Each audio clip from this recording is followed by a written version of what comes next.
Pengusaha tambang asal Kalimantan Timur, Rudy Ong Chandra, melakukan perlawanan terhadap petugas Komisi Pemberantasan Korupsi, KPK, saat ditampilkan sebagai tersangka dalam jumpa pers di Gedung Merah Putih KPK, Jakarta, Senin, 25 Agustus 2025. Ia bahkan melontarkan ucapan yang tidak sesuai konteks acara. "Perkara saya 8 tahun, itu pegawai saya Sugeng namanya orang sana," kata Rudy di hadapan wartawan.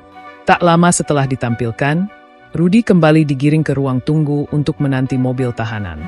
KPK menetapkan Rudy Ong Chandra sebagai tersangka kasus dugaan suap senilai 3,5 miliar rupiah dalam bentuk dolar Singapura.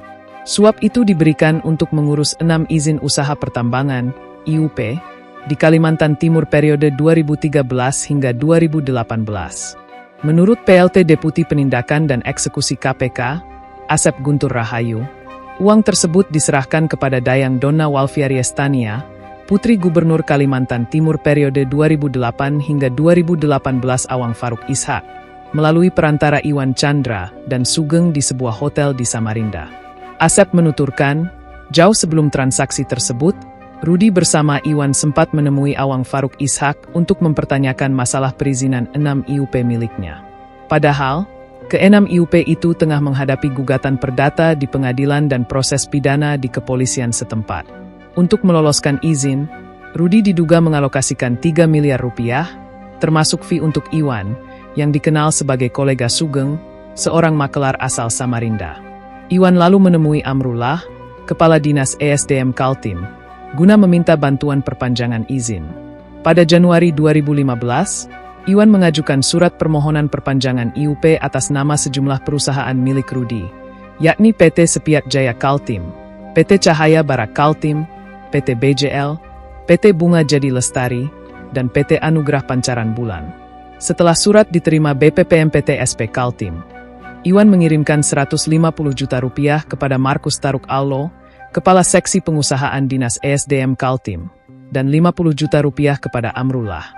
Pada bulan yang sama, Dayang Donna menghubungi Amrullah untuk menanyakan perkembangan perpanjangan IUP.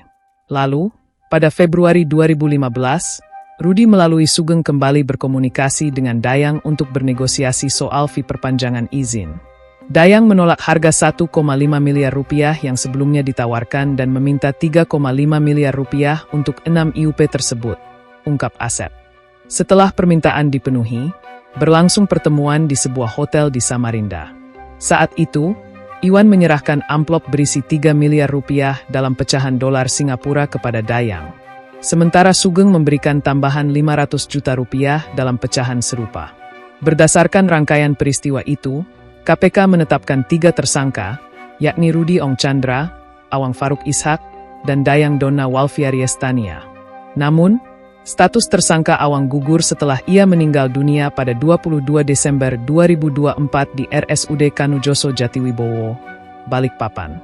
Sementara itu, Rudy ditahan selama 20 hari pertama, terhitung sejak 22 Agustus hingga 10 September 2025.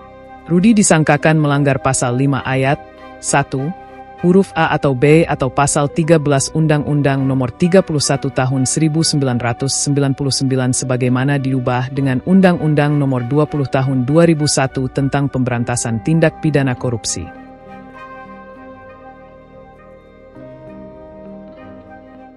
Download Tribun X sekarang, menghadirkan lokal menjadi Indonesia.